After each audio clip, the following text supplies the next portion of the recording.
1 Halo was released. To great fanfare, critical acclaim, and lots of money.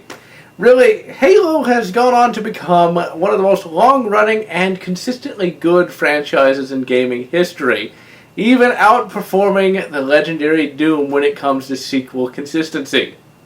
Now today, we're going to take a look at Halo 4, a sequel that is definitely good. Halo 4 is a very rare type of game. For one, it is not a reboot of the existing franchise, rather it is an actual sequel that takes place a few years after Halo 3. Gameplay is almost completely identical to that seen in earlier Halo games, except now you can sprint, and this is actually both useful and makes sense. Really, why would Chief not run? I mean, seriously, Spartans are supposed to run at about 60 miles per hour at times. Although I think that was just killing. But still, I bet Master Chief could run like 30 miles an hour, so why hasn't he before? As one should expect, the gameplay centers around emptying the brain cases of your various foes. And the shooting in this game is actually really quite fun, fast-paced, and is not about shooting things from behind walls. There are also vehicles one can acquire as well, such as the Mantis Giant Battle Mech! Really, the gameplay for Halo is similar enough to the earlier games as to not be completely alien, but different enough to show that there has been at least some refinement. As one would expect, the game is by far the best looking on the 360, to the point where it actually rivals some PC games, surprisingly enough. The characters are all very well animated, and the game actually looks at times like a high quality animated films. And it really does put all of those horrid short films in Halo Legends to shame. Like with any Halo game, the sound design is as good as ever. The guns all sound quite powerful, and the enemies all sound very menacing, much more so than they did in previous games. Everything just sounds very deep and very epic. Now, unfortunately these days, first-person shooters have very little in the way of variety. Usually all the weapons are just the same generic assault rifle over and over again, and the enemies are just the same generic people in 2 or 3 different shirts.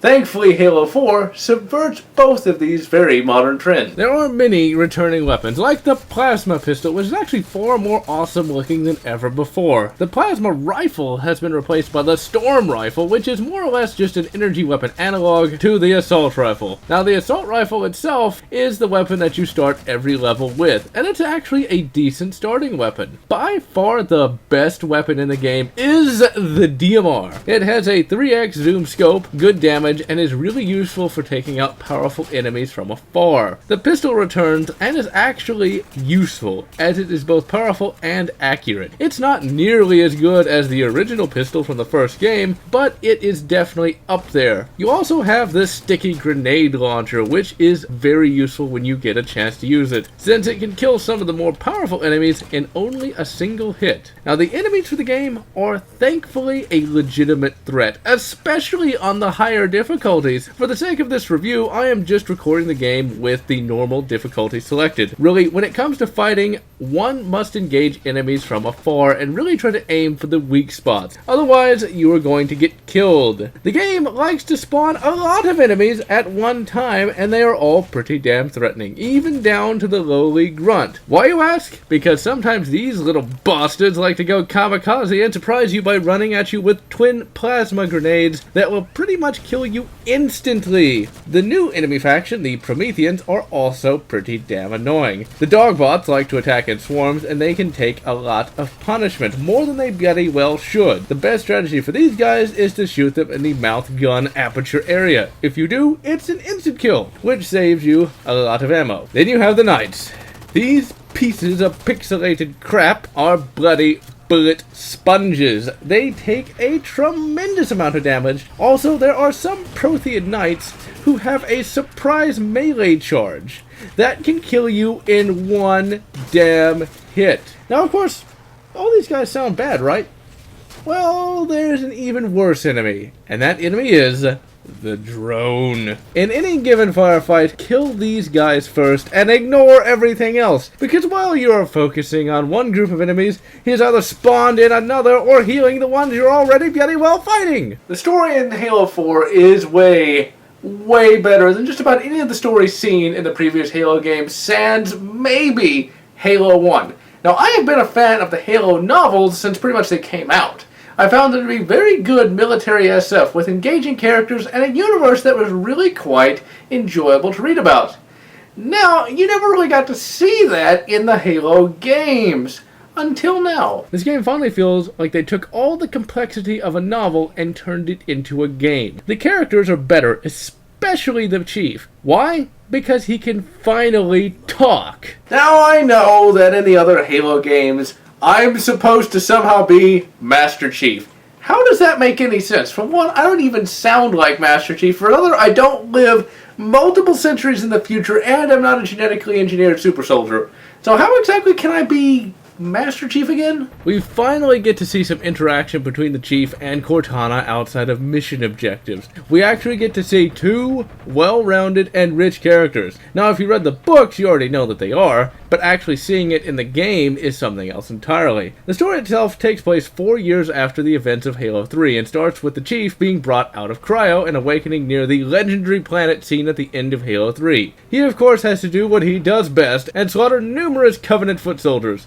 Eventually, he even gets to destroy a Covey cap ship with one, and only one, Archer missile. I guess it must have been a magic Archer missile, because a regular one wouldn't even make the shields go down 0.5%. I guess he rolled a 20 then. Eventually, Cortana and the Chief end up inside the Forerunner construct, where they get to fight some more until they discover that the UNSC ship Infinity has crash-landed on the planet as well, and it is under attack by a giant Covenant army. And they, of course, have to fight to take it back. And in so doing, we get one of the most awesome moments in all of Halo.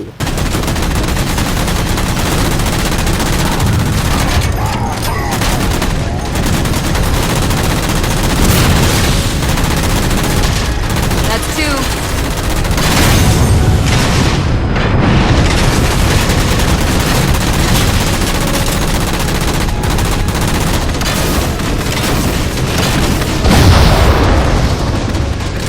If you'll excuse me while I nerd out a bit, holy fucking shit! You've got, like, a super soldier in power armor in, like, the giant battle that gets, like, an awesome singularity! I think I may faint. Oh. The game's story is good enough that I do not want to spoil it, but I will say this game has more legitimate characters, named villains, and all the things that make up a legitimate story than just about any other FPS in recent years. Although I could count BioShock Infinite, but that game transcends all. Halo 4 is really a well-designed game, and once again it really shows how idiotic the theory that games have to be simple due to their cost. Halo 4 is very graphically complex, and it actually has gameplay versus a guided tour of a level. Every element works with each other, the gameplay doesn't get boring and repetitive to the point where you just log to the cutscenes, and the cutscenes are not just one long movie that makes gameplay irrelevant. Now you know a game is good when its two multiplayer segments actually have a story all their own. Spartan Ops is a small co-op mini-campaign that takes place after the main campaign. You play as a member of Crimson Team and are a new Spartan 4. Your missions are fairly basic, you just destroy stuff and kill enemies and things of that nature. The story itself is actually pretty decent, and it's fun to play as someone other than the Master Chief. In this mode, one can actually project oneself onto the unnamed and unvoiced random Spartan 4. This is where the concept of "it's supposed to be you" actually works. Don't say I'm supposed to be the main protagonist and then give the protagonist a bloody background and voice. I am clearly not him. Here, it's not hard to imagine that one of these Spartan 4s is your descendant or reincarnated self, or possibly you who is temporarily displaced. See, the sky is the limit with these possibilities. Like I said, even the base multiplayer has a story. And it actually makes some sense. It's war games. You and the rest of the players aren't really killing each other. Rather, all you are doing is training on the Infinity to go out and kill the enemy. I find this to be a rather interesting and unique take on the concept of multiplayer. Halo's 4 multiplayer differs a bit from previous Halo games. You can unlock weapons as you level up and customize loadouts and things of that nature. You can get points for assists, and the whole thing is kind of a ripoff, although I will say inspired by COD.